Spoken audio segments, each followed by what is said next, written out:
So viewers who watch television through the analog signal won't get switched off by Thursday as originally planned. But the fallout from the near miss shows no sign of abating. The High Court in Pretoria has deferred the switch off to the 30th of June this year.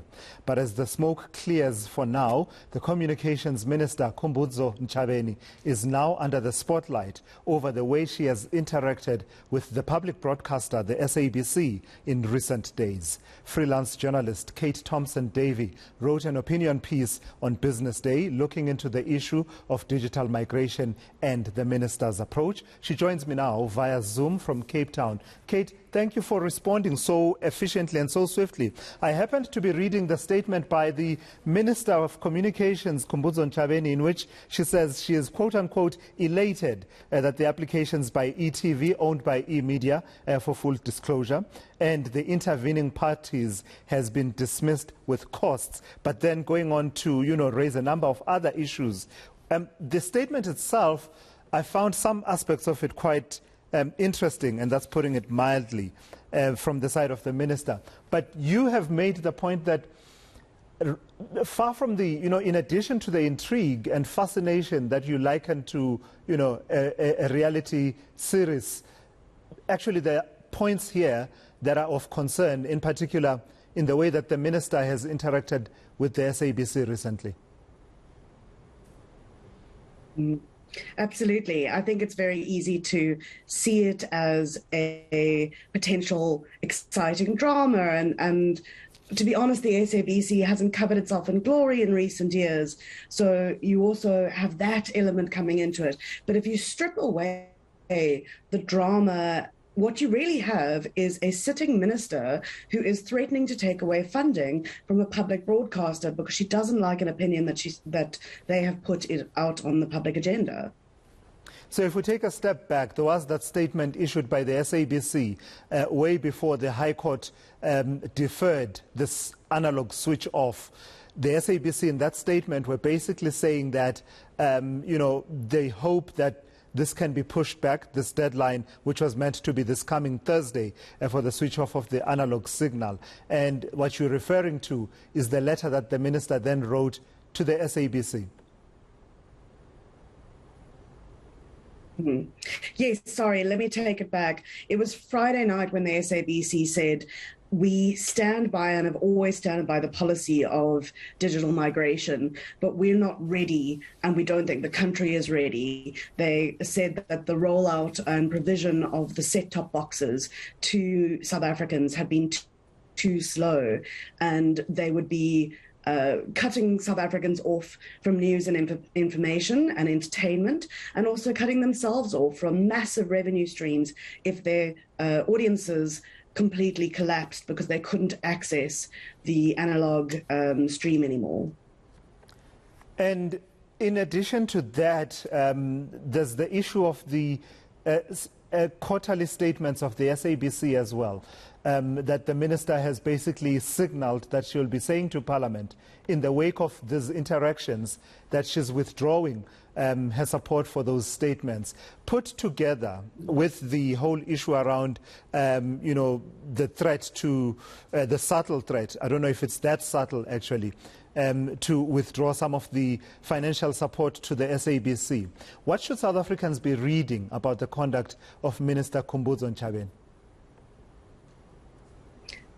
I think it's a failure on her part. We're all human, we react to stress, and she certainly is under intense pressure to make up for a policy that has been delayed and delayed. I think the original deadline was 2011. We pushed it back to 2015. We've missed all these deadlines, and she has made progress, more so than the dozen or so ministers that went before her.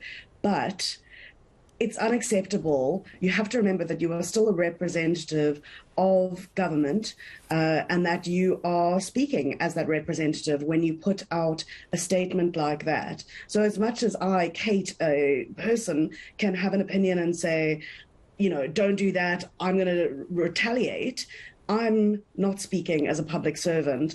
I think it was a massive overstep on her part.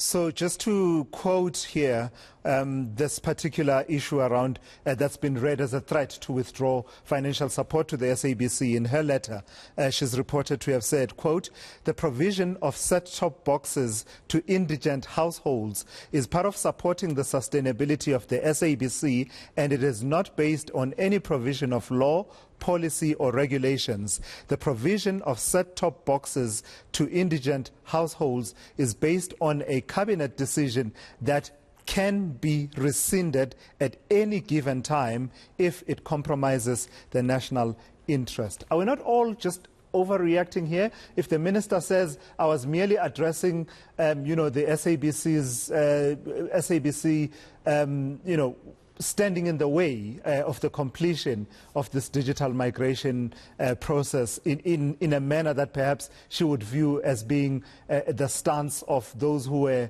opposing her in court, including ETV and the intervening parties. Are we not all just blowing this out of proportion? Is this the threat that people are saying it is to public broadcasting?